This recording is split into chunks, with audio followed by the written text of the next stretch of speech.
trying to understand images and how they work on physical and representational levels has been central to my work for many, many years.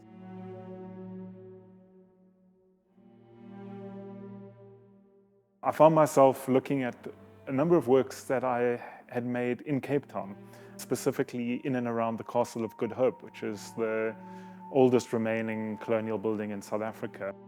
Cape Town is also my hometown, and I've been living away in Johannesburg since 2009. I think most people in Cape Town have seen or know about the unhoused people who have been living just outside the walls of the castle. And if one looks back to the colonial records from the Dutch East Indies Company, local people, indigenous people whose land was being taken from them were recorded to be, quote unquote, squatting outside the castle from the very days that its walls and its moats were built. In 2024, 2023, 2022, those scenes are still playing themselves out a couple of hundred years after the colonists arrive in what we wished would be a very different post-94 democratic South Africa. I also, for many years, had been fascinated by a particular set of stained glass windows in the old, quote-unquote, non-white section of the Cape Town station, built in the 1960s. And I made a photograph that takes in the stained glass windows, and it takes in the unhoused people, it takes in the castle itself, it takes in the iconic view of Table Mountain in all its beauty. It is complemented by the reverse view, which looks across the moat back at that building.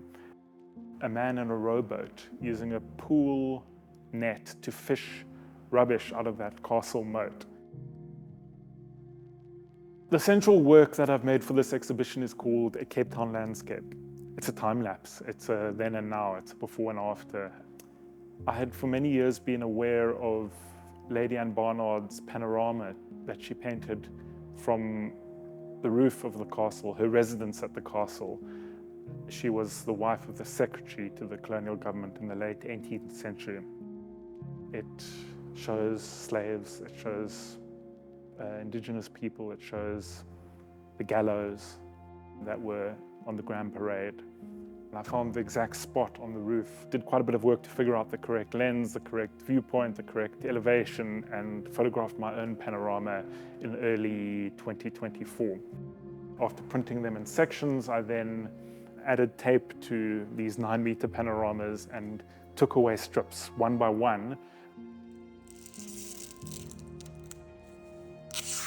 In mixing these before and after moments across this 360-degree view, I'm hoping that the viewer kind of is offered this opportunity to do what I've been trying to do for years, climb inside images. And by doing that, by becoming aware of one's own body in relation to the images presented, one can find details, one can find spatial relationships that can be taken out of the gallery back into the city.